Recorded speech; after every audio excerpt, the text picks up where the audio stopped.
ಕೊಂಡಿದ್ದೀವಿ. ಹಾಗಾಗಿ ಇಲ್ಲಿ ನಾನಾಗ್ಲೇ ಹೇಳಿದೆ, ಸೂರ್ಯನ ರಥಕ್ಕೆ ಇರುವುದು ಒಂದೇ ಚಕ್ರ. ಯಾಕೆ ಅಂತ ಹೇಳಂದ್ರೆ ಅವನು ಎಲ್ಲಿ ಹೋದ್ರೂ ತನ್ನ ಬೆಳಕನ್ನೇ ಬೀರ್ತಾನೆ ಹೊರತು ಅದಕ್ಕೆ ವಿರುದ್ಧವಾದ ಇನ್ನೊಂದು ಶಕ್ತಿ ಇಲ್ಲವೇ ಇಲ್ಲ. ಹಾಗಾಗಿ ಅವನಿಗೆ ಒಂದೇ ಒಂದು ಚಕ್ರ. ಸಾಮಾನ್ಯವಾಗಿ ನಮ್ಮ ಕೋನಾರ್ಕ್ ದೇವಾಲಯದಲ್ಲಿ ಸೂರ್ಯ ದೇವರ ದೇವಸ್ಥಾನದಲ್ಲಿ ಆ ಒಂದು ಚಕ್ರವನ್ನ ರಚನೆ ಮಾಡಿದ್ದಾರೆ. ಅದು ಕಾಲವನ್ನ ಸೂಚಿಸುತ್ತೆ, ಟೈಮ್ ಅನ್ನ ತೋರಿಸುತ್ತೆ, ಸಮಯ ಹೇಗೆ ಇದಾಗ್ತಾ ಇರುತ್ತೆ ಅಂತೇಳಿ. ಈ ಒಂದು ಸಮಯದ ಅವಧಿಯಲ್ಲಿ ಆ ಒಂದು ಶಕ್ತಿಯನ್ನ, ಚೈತನ್ಯವನ್ನ ಮನುಕುಲ ಪಡ್ಕೊಂಡು ಏಳಿಗೆಯನ್ನ ಪಡಿಬೇಕು, ಉದ್ಧಾರ ಆಗ್ಬೇಕು.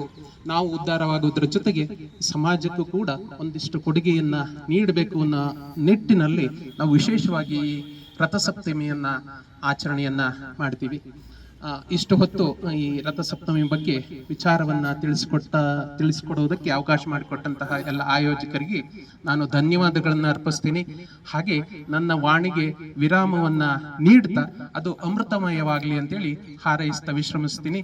ಎಲ್ಲರಿಗೂ ಅನಂತ ಧನ್ಯವಾದಗಳು.